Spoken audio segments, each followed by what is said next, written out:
Ladies and gentlemen, I am proud to introduce Florida's Senior Senator, Bill Nelson.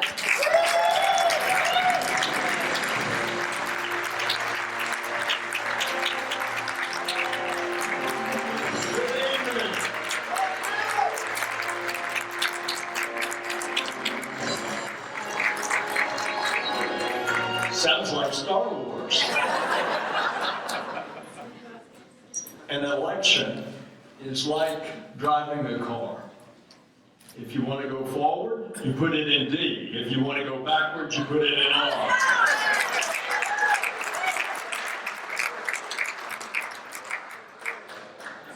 So much has been said this evening. Let me just encapsulate two ideas, and then we can get to our keynote speaker.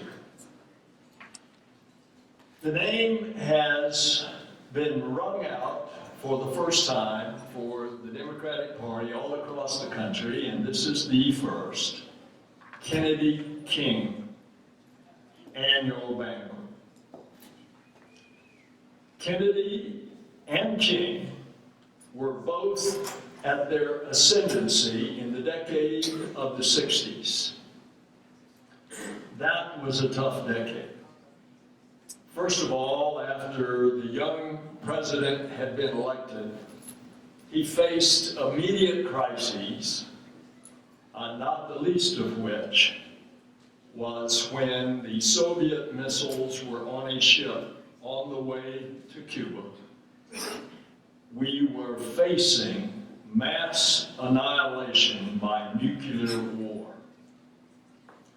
The whole world stood still in that tense standoff between Nikita Khrushchev and the young John F. Kennedy. This was also the decade that had started in the 50s of the Civil Rights Movement. And of course, that was encapsulated by so many of those names that have already been mentioned here this evening, but especially Dr. King's. And then came the tremendous tragedies. The assassination of President Kennedy in 1963, the assassination in 1968 of Senator Robert Kennedy and Dr. King. Now, in the midst of that decade, and this is why I'm recalling this history for you, it's very important that we remember this history. In the midst of that decade, everything that Dr. King had worked for and President Kennedy had started to push, then was culminated by Kennedy's vice president, who became president upon the assassination. And Lyndon Johnson first pushed through the '64 Civil Rights Act, of which he was so adept because he had been master of the Senate as the majority leader for years. And then, that wasn't enough. That was civil rights. But as we have learned in our entire 2¼ century history, if you do not have the right to vote, then you do not have the rights of citizenship. We saw that at the outset of our country. Slaves were only, in the U.S. Constitution, only 2/3 of a person. And they did not get the rights of citizenship until the 15th Amendment in 1870. And then women did not have the right to vote. And only after so many courageous women stepped forth and said, the true test of citizenship is the ability to cast a vote and to have that vote counted as you intended. And that didn't come for women in this country until 1920. And then the Civil Rights Movement.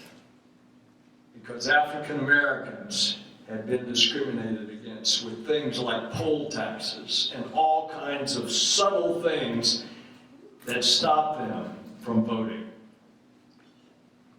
And thus, next year, 50 years ago, came the Voting Rights Act of 1965.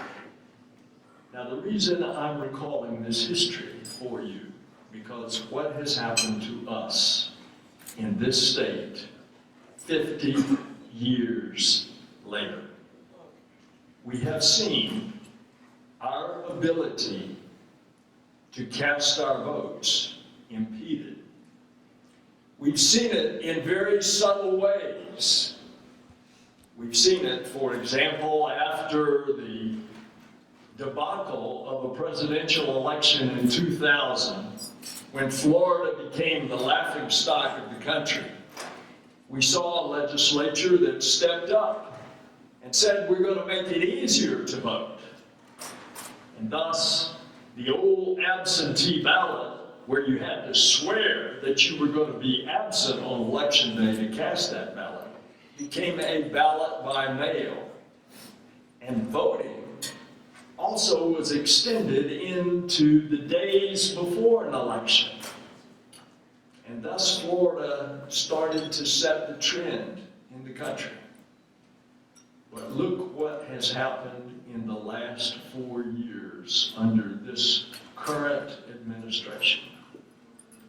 The shortening of early voting days, the elimination of the Sunday before the Tuesday election as an early vote day, one in which the University of Florida study has shown that the two groups that use that Sunday the most are African Americans and Hispanics.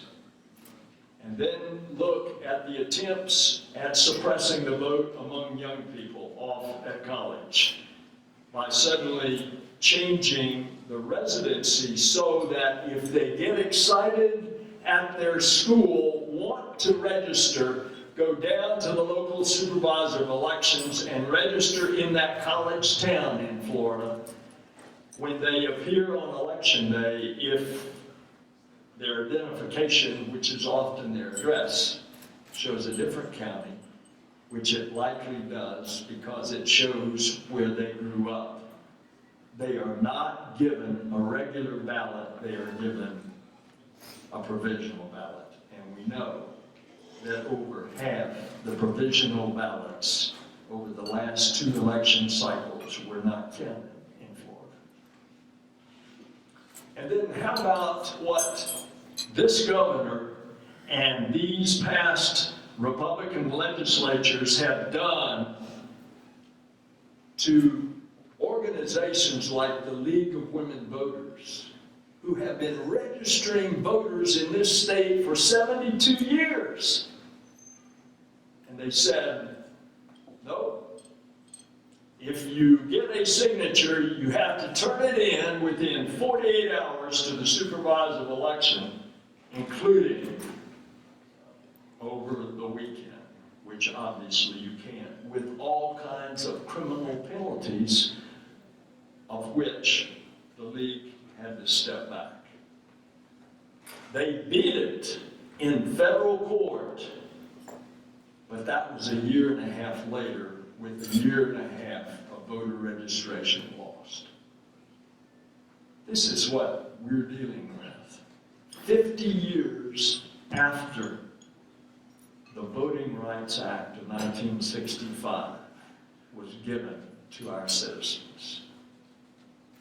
If there's no other reason for us to go out and elect Democrats to the legislature and a Democratic cabinet and a Democratic governor, who is so ably represented here by Annette this evening, for us to go out for the sake of keeping our democracy by allowing our people to vote.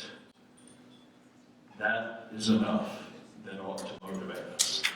God bless you. God bless